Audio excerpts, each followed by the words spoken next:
The ledge. Go on, Kressner said again. Look in the bag. We were in his penthouse apartment, 43 stories up. The carpet was deep-cut pile, burnt orange. In the middle, between the Basque sling chair where Kressner sat and the genuine leather couch where no one at all sat, there was a brown shopping bag. If it's a payoff, forget it, I said. I love her. It's money, but it's not a payoff. Go on. Look, Rue was smoking a Turkish cigarette in an onyx holder. The air circulation system allowed me just a dry whiff of the tobacco and then whipped it away. He was wearing a silk dressing gown on which a dragon was embroidered. His eyes were calm and intelligent behind his glasses. He looked just like what he was, an A number 1, 500 carat, dyed-in-the-wool son of a bitch. I loved his wife, and she loved me. I had expected him to make trouble, and I knew this was it, but I just wasn't sure what brand it was. I went to the shopping bag and tipped it over. Banded bundles of currency tumbled out on the rug, all 20s. I picked one of the bundles up and counted. 10 bills to a bundle. There were a lot of bundles. $20,000, he said, and puffed on his cigarette. I stood up. Okay, it's for you. I don't want it. My wife comes with it. I didn't say anything. Marcia had warned me how it would be. He's like a cat, she had said. An old Tom full of meanness. He'll try to make you a mouse. So you're a tennis pro, he said. I don't believe I've ever actually seen one before. You mean your detectives didn't get any pictures? Oh, yes, he waved the cigarette holder negligently. Even a motion picture of the two of you in that Bayside motel. Our camera was behind the mirror. But pictures are hardly the same, are they? If you say so, he'll keep changing tacks, Marcia had said. It's the way he puts people on the defensive. Pretty soon he'll have you hitting out at where you think he's going to be, and he'll get you someplace else. Say as little as possible, Stan, and remember that I love you. I invited you up because I thought we should have a little man-to-man chat, Mr. Norris. Just a pleasant conversation between two civilized human beings, one of whom has made off with the other's wife. I started to answer, but decided not to. Did you enjoy San Quentin? Kressner said, puffing lazily. Not particularly. I believe you passed 3 years there. A charge of breaking and entering, if I'm correct. Marcia knows about it, I said, and immediately wished I hadn't. I was playing his game, just what Marcia had warned against.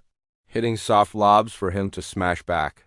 I've taken the liberty of having your car moved, he said, glancing out the window at the far end of the room. It really wasn't a window, at all. The whole wall was glass.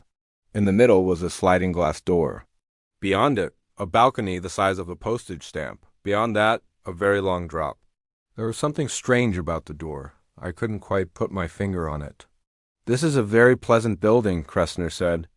Good security, closed-circuit TV and all that. When I knew you were in the lobby, I made a telephone call. An employee then hot-wired the ignition of your car and moved it from the parking area here to a public lot several blocks away. He glanced up at the modernistic sunburst clock above the couch. It was 8:05. At 8:20, the same employee will call the police from a public phone booth concerning your car. By 8:30 at the latest, the minions of the law will have discovered over 6 ounces of heroin hidden in the spare tire of your trunk. You will be eagerly sought after, Mr. Norris. He had set me up. I had tried to cover myself as well as I could, but in the end I had been child's play for him. These things will happen unless I call my employee and tell him to forget the phone call. And all I have to do is tell you where Marcia is, I said. No deal, Kressner, I don't know. We set it up this way just for you. My men had her followed. I don't think so. I think we lost them at the airport. Kressner sighed, removed the smoldering cigarette holder, and dropped it into a chromium ashtray with a sliding lid. No fuss, no muss. The used cigarette and Stan Norris had been taken care of with equal ease. Actually, he said, you're right. The old ladies' room vanishing act. My operatives were extremely vexed to have been taken in by such an ancient ruse. I think it was so old they never expected it. I said nothing. After Marcia had ditched Kressner's operatives at the airport, she had taken the bus shuttle back to the city and then to the bus station. That had been the plan. She had $200, all the money that had been in Tilda NY savings account. $200 and a Greyhound bus could take you any place in the country. Are you always too uncommunicative? Cressner asked, and he sounded genuinely interested. Marcia advised it, a little more sharply, he said. I imagine you'll stand on your rights when the police take you in. And the next time you see my wife could be when she's a little old grandmother in a rocker. Have you gotten that through your head? I understand that possession of 6 ounces of heroin could get you 40 years. That won't get you Marcia back. He smiled thinly. And that's the nub of it, isn't it? Shall I review where we are? You and my wife have fallen in love. You have had an affair. If you want to call a series of one-nighters in cheap motels an affair, my wife has left me. However, I have you, and you are in what is called a bind. Does that summarize it adequately? I can understand why she got tired of you, I said. To my surprise, he threw back his head and laughed. You know, I rather like you, Mr. Norris. You're vulgar, and you're a piker, but you seem to have heart. Marcia said you did. I rather doubted it. Her judgment of character is lax, but you do have a certain verve, which is why I've set things up the way I have. No doubt Marcia has told you that lamb fond of wagering. Yes. Now, I knew what was wrong with the door in the middle of the glass wall. It was the middle of winter, and no one was going to want to take tea on a balcony 43 stories up. The balcony had been cleared of furniture, and the screen had been taken off the door. Now, why would Cressner have done that? I don't like my wife very much, Cressner said, fixing another cigarette carefully in the holder. That's no secret. I'm sure she's told you as much. And I'm sure a man of your experience knows that contented wives do not jump into the hay with the local tennis club pro at the drop of a racket. In my opinion, Marcia is a prissy, whey-faced little prude. A whiner, a weeper, a bearer of tailies, That's about enough, I said. He smiled coldly. I beg your pardon. I keep forgetting we're discussing our beloved. It's 8.16. Are you nervous? I shrugged. Tough to the end, he said, and lit his cigarette.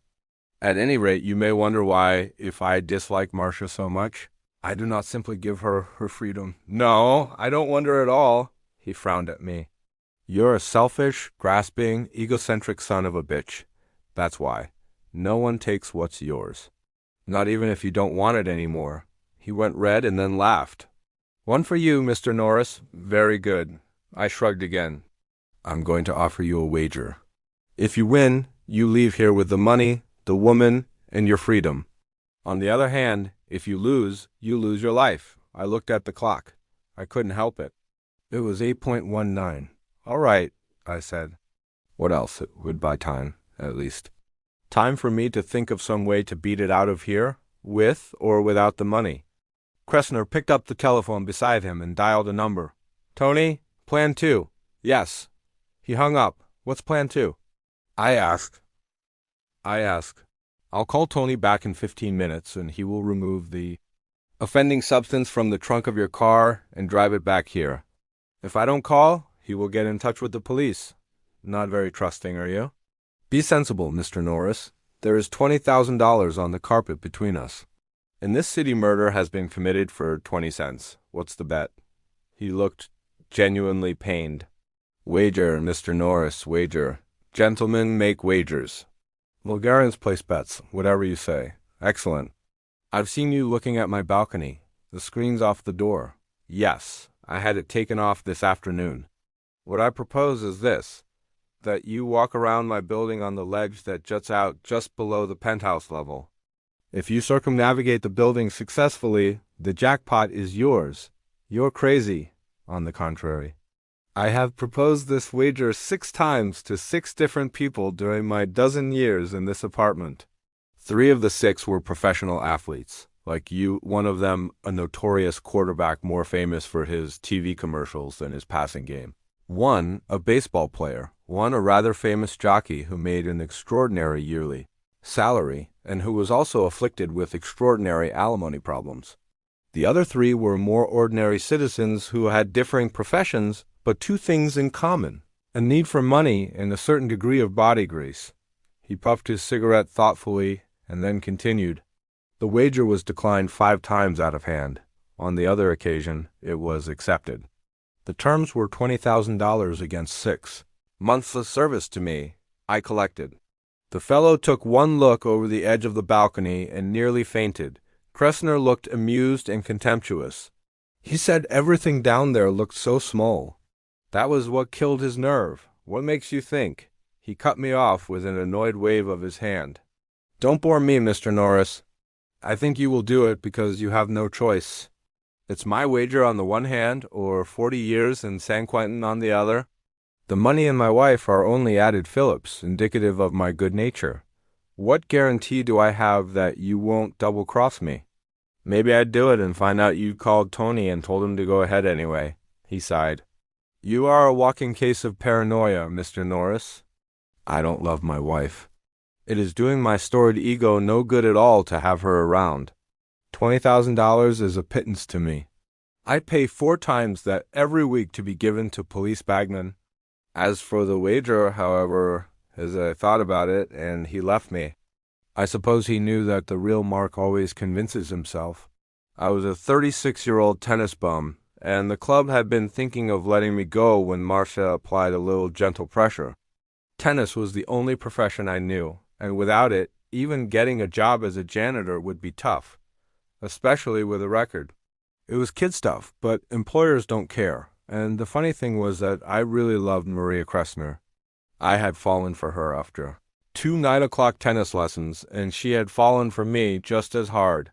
It was a case of Stan Norris luck, all right? After 36 years of happy bachelorhood, I had fallen like a sack of mail for the wife of an organization overlord. The old Tom sitting there and puffing his imported Turkish cigarette knew all that, of course, and something else as well. I had no guarantee that he wouldn't turn me in if I accepted his wager and won, but I knew damn well that I'd be in the cooler by 10 o'clock if I didn't. And the next time I'd be free would be at the turn of the century. I want to know one thing, I said. What might that be, Mr. Norris? Look me right in the face and tell me if you're a Welsher or not. He looked at me directly. Mr. Norris, he said quietly, I never Welsh. All right, I said. What other choice was there? He stood up, beaming. Excellent, really excellent.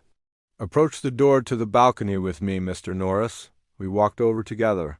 His face was that of a man who had dreamed this scene hundreds of times and was enjoying its actuality to the fullest. The ledge is 5 inches wide, he said dreamily. I've measured it myself. In fact, I've stood on it, holding on to the balcony, of course. All you have to do is lower yourself over the wrought iron railing. You'll be chest high. But, of course, beyond the railing there are no hand grips. You'll have to inch your way along, being very careful not to overbalance. My eye had fastened on something else outside the window. Something that made my blood temperature sink several degrees. It was a wind gauge. Kressner's apartment was quite close to the lake, and it was high enough so there were no higher buildings to act as a windbreak. That wind would be cold and would cut like a knife. The needle was standing at 10 pretty steadily, but a gust would send the needle almost up to 25 for a few seconds before dropping off. Ah, I see you've noticed my wind gauge, Kressner said jovially. Actually, it's the other side which gets the prevailing wind. So the breeze may be a little stronger on that side. But actually, this is a fairly still night. I've seen evenings when the wind has gusted up to 85. You can actually feel the building rock a little. A bit like being on a ship in the crow's nest. And it's quite mild for this time of year. He pointed, and I saw the lighted numerals atop a bank skyscraper to the left. They said it was 44 degrees. But with the wind, that would have made the chill factor somewhere in the mid-20s. Have you got a coat? I asked. I was wearing a light jacket. Alas, no. The lighted figures on the bank switched to show the time.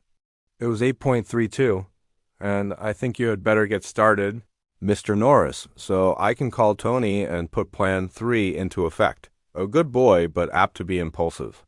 You understand? I understood all right. Too damn well. But the thought of being with Marcia, free from Kressner's tentacles and with enough money to get started at something, made me push open the sliding glass door and step out onto the balcony. It was cold and damp. The wind ruffled my hair into my eyes. Bon soir, Kressner said behind me. But I didn't bother to look back.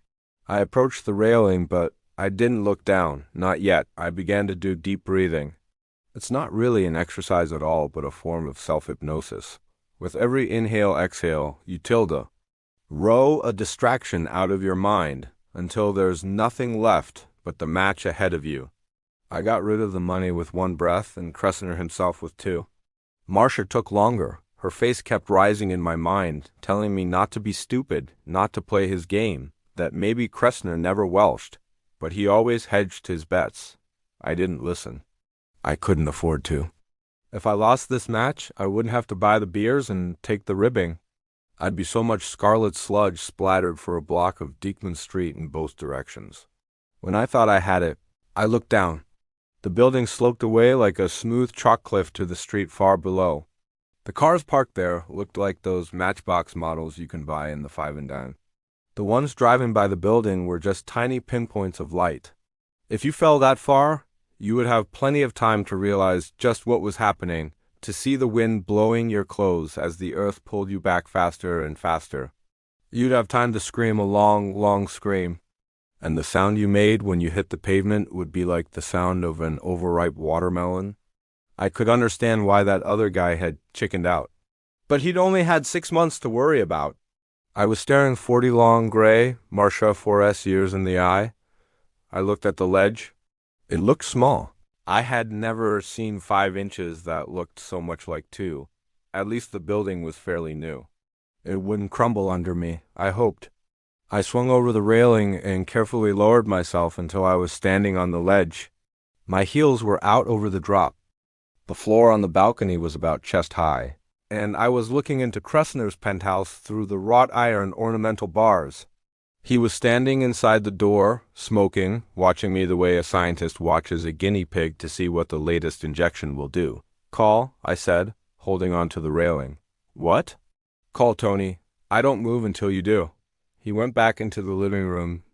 It looked amazingly warm and safe and cozy, and picked up the phone. It was a worthless gesture, really. With the wind, I couldn't hear what he was saying. He put the phone down and returned. "Taken care of, Mr. Norris. It better be. Goodbye, Mr. Norris. I'll see you in a bit. Perhaps it was time to do it." Talking was done. I let myself think of Marcia one last time. Her light brown hair, her wide gray eyes, her lovely body, and then put her out of my mind for good. No more looking down either. It would have been too easy to get paralyzed looking down through that space. Too easy to just freeze up until you lost your balance or just fainted from fear. It was time for tunnel vision. Time to concentrate on nothing but left foot, right foot. I began to move to the right, holding on to the balcony's railing as long as I could. It didn't take long to see I was going to need all the tennis muscle my ankles had. With my heels beyond the edge, those tendons would be taking all my weight. I got to the end of the balcony, and for a moment, I didn't think I was going to be able to let go of that safety. I forced myself to do it. 5 inches, hell, that was plenty of room. If the ledge were only a foot off the ground instead of 400 feet, you could breeze around this building in 4 minutes flat, I told myself. So just pretend it is. Yeah, and if you fall from a ledge a foot off the ground, you just say rats and try again. Up here you get only one chance. I slid my right foot further and then brought my left foot next to it. I let go of the railing.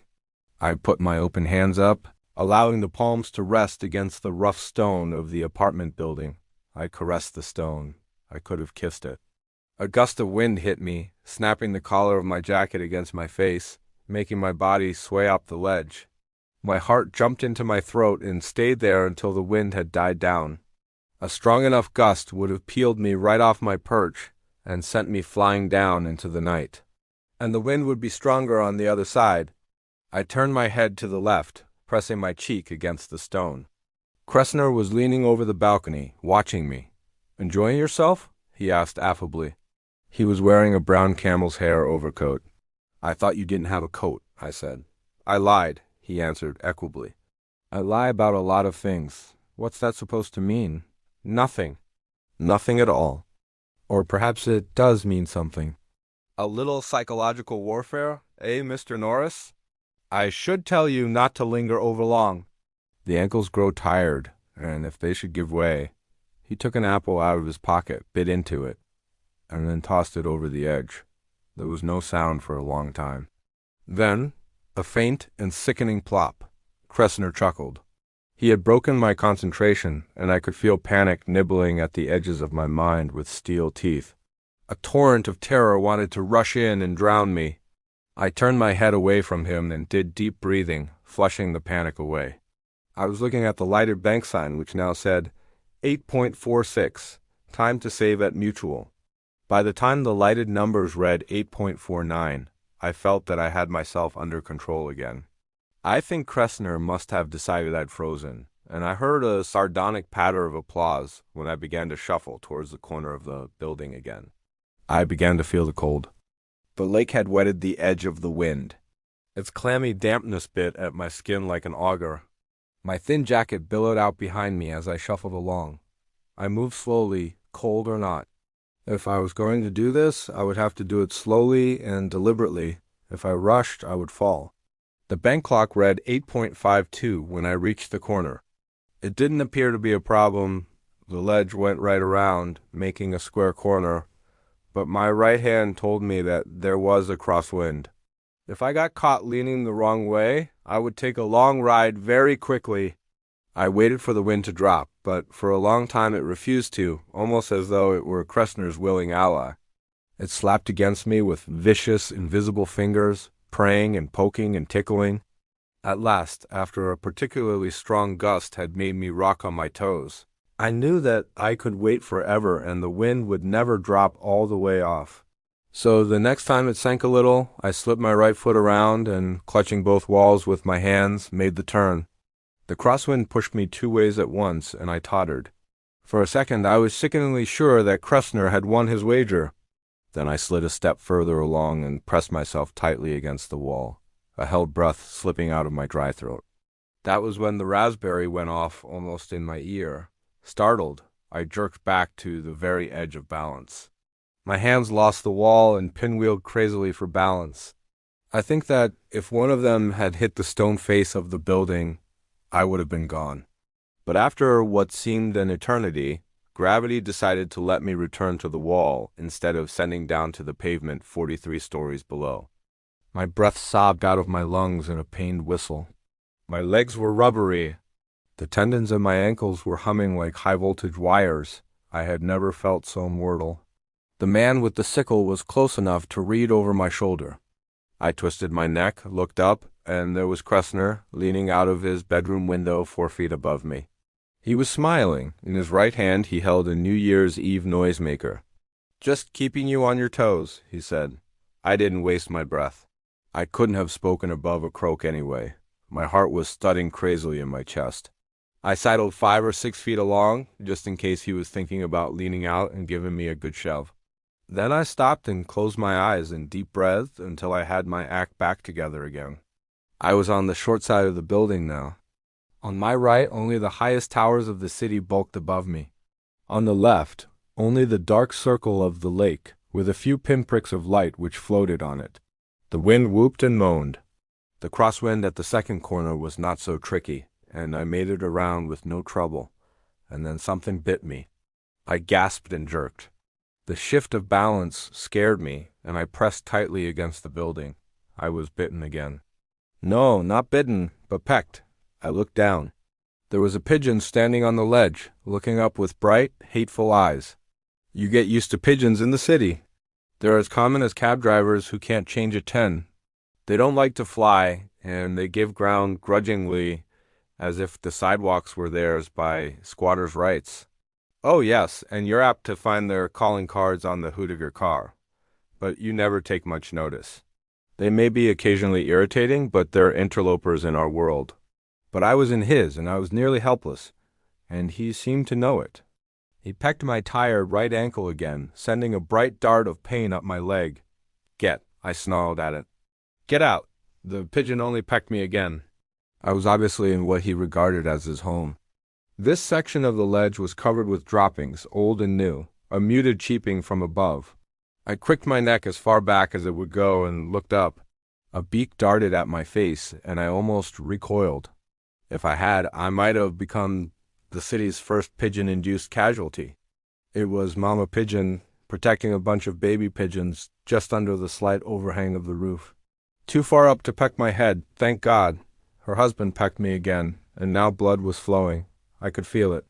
I began to inch my way along again, hoping to scare the pigeon off the ledge. No way. Pigeons don't scare, not city pigeons anyway. If a moving van only makes them amble a little faster, a man pinned on a high ledge isn't going to upset them at all. The pigeon backpedaled as I shuffled forward, his bright eyes never leaving my face except when the sharp beak dipped to peck my ankle. And the pain was getting more intense now. The bird was pecking at raw flesh and eating it for all I knew. I kicked at it with my right foot. It was a weak kick, the only kind I could afford. The pigeon only fluttered its wings a bit and then returned to the attack. On the other hand, almost went off the side. The pigeon pecked me again. A cold blast of wind struck me, rocking me to the limit of balance. Pads of my fingers scraped at the bland stone, and I came to rest with my left cheek pressed against the wall, breathing heavily. Cressner couldn't have conceived of worse torture if he had planned it for 10 years. One peck was not so bad. 2 or 3 were little more. But that damned bird must have pecked me 60 times before I reached the wrought iron railing of the penthouse opposite Cressner's. Reaching that railing was like reaching the gates of heaven. My hands curled sweetly around the cold uprights and held on as if they would never let go. Peck. The pigeon was staring up at me almost smugly with its bright eyes, confident of my impotence and its own invulnerability.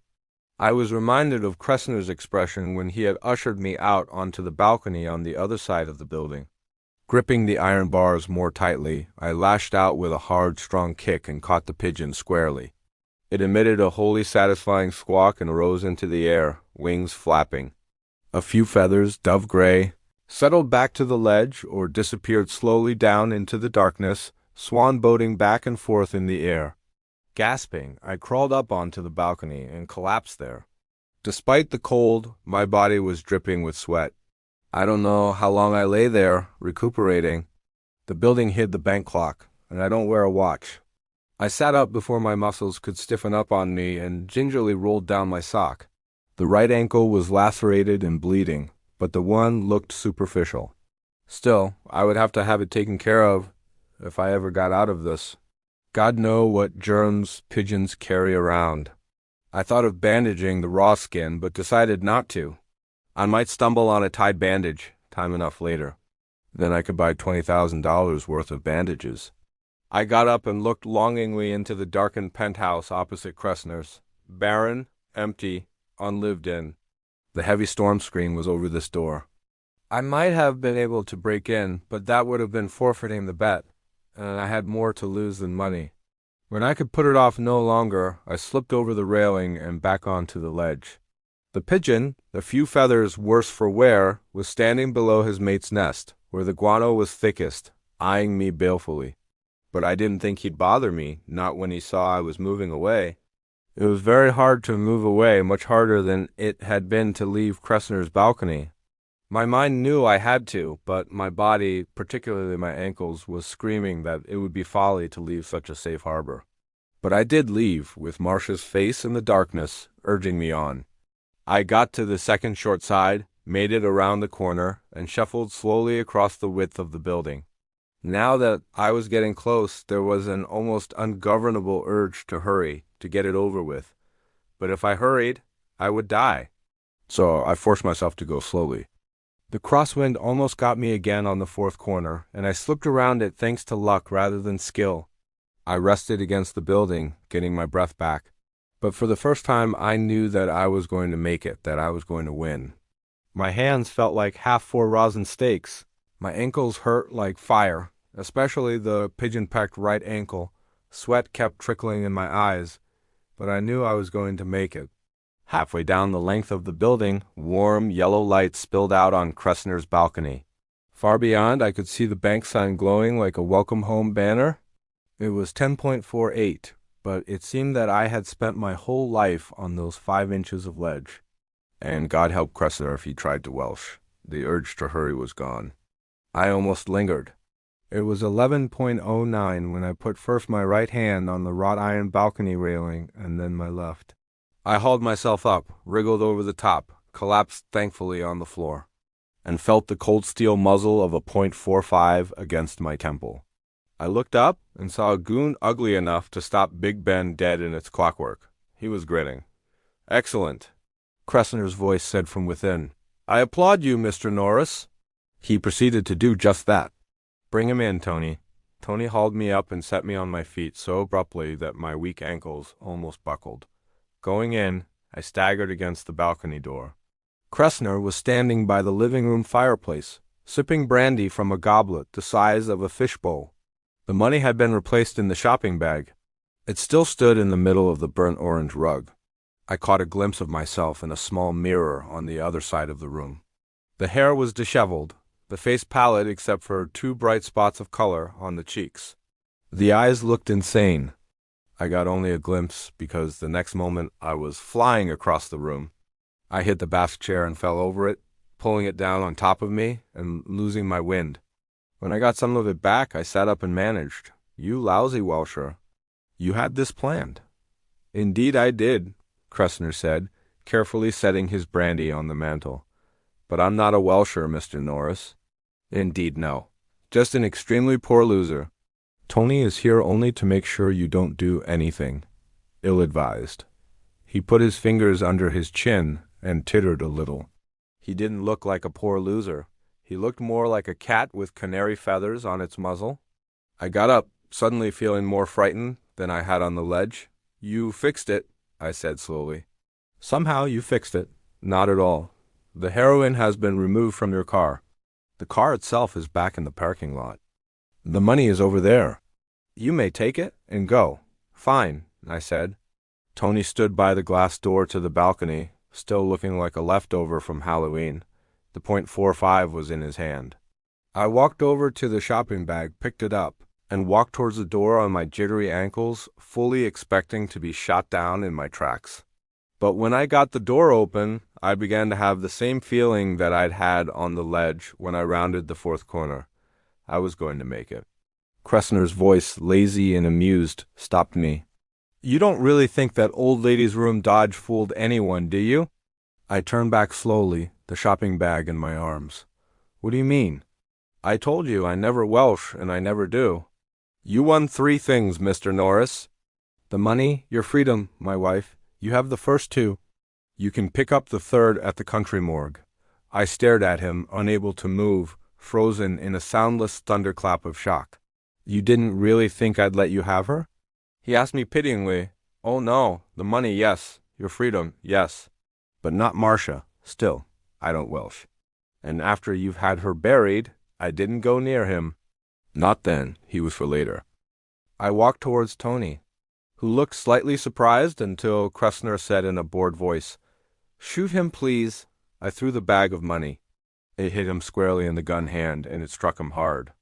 I hadn't been using my arms and wrists out there, and they're the best part of any tennis player. His bullet went into the burnt orange rug, and then I had him. His face was the toughest part of him. I yanked the gun out of his hand and hit him across the bridge of the nose with the barrel. He went down with a single very weary grunt, looking like Rondo Hatton. Kressner was almost out the door when I snapped a shot over his shoulder and said, "Stop right there, or you're dead." He thought about it and stopped. When he turned around, his cosmopolitan, world-weary act had curdled a little around the edges. It curdled a little more when he saw Tony lying on the floor and choking on his own blood. "She's not dead," he said quickly. "I had to salvage something, didn't I?" He gave me a sick, cheese-eating grin. "I'm a sucker, but I'm not that big a sucker," I said. My voice sounded lifeless, dead. Why not? Marcia had been my life, and this man had put her on a slab. With a finger that trembled slightly, Kressner pointed at the money tumbled around Tony's feet. "That," he said, "that's chicken feed. I can get you 100,000. Or 5. Or how about 1,000,000, all of it in a Swiss bank account? How about that? How about—" "I'll make you a bet," I said slowly. He looked from the barrel of the gun to my face. A bet," I repeated. "Not a wager, just a plain old bet." I'll bet you can't walk around this building on the ledge out there. His face went dead pale. For a moment I thought he was going to faint. You, he whispered. These are the stakes, I said in my dead voice. If you make it, I'll let you go. How's that? No, he whispered. His eyes were huge, staring. Okay, I said, and cocked the pistol. No, he said, holding his hands out. No. Don't. All right. He licked his lips. I motioned with the gun, and he preceded me out onto the balcony. You're shaking, I told him. That's going to make it harder. 2 million, he said, and he couldn't get his voice above a husky whine. 2 million in unmarked bills. No, I said. Not for 10 million, but if you make it, you go free. I'm serious. A minute later, he was standing on the ledge. He was shorter than I. You could just see his eyes over the edge, wide and beseeching, and his white-knuckled hands gripping the iron rail like prison bars. Please, he whispered. Anything. You're wasting time, I said. It takes it out of the ankles, but he wouldn't move until I put the muzzle of the gun against his forehead. Then he began to shuffle to the right, moaning. I glanced up at the bank clock. It was 11:29. I didn't think he was going to make it to the first corner. He didn't want to budge at all, and when he did, he moved jerkily, taking risks with his center of gravity, his dressing gown billowing into the night. He disappeared around the corner and out of sight at 12:01, almost 40 minutes ago. I listened closely for the diminishing scream as the crosswind got him, but it didn't come. Maybe the wind had dropped. I do remember thinking the wind was on his side when I was out there, or maybe he was just lucky. Maybe he's out on the other balcony now, quivering in a heap, afraid to go any further. But he probably knows that if I catch him there when I break into the other penthouse, I'll shoot him down like a dog. And speaking of the other side of the building, I wonder how he likes that pigeon. Was that a scream? I don't know. It might have been the wind. It doesn't matter. The bank clock says 12:44 o'clock. Pretty soon I'll break into the other apartment and check the balcony. But right now I'm just sitting here on Kressner's balcony with Tony's .45 in my hand. Just on the off chance that he might come around that last corner with his dressing gown billowing out behind him. Kressner said he's never welched on a bet, but I've been known to.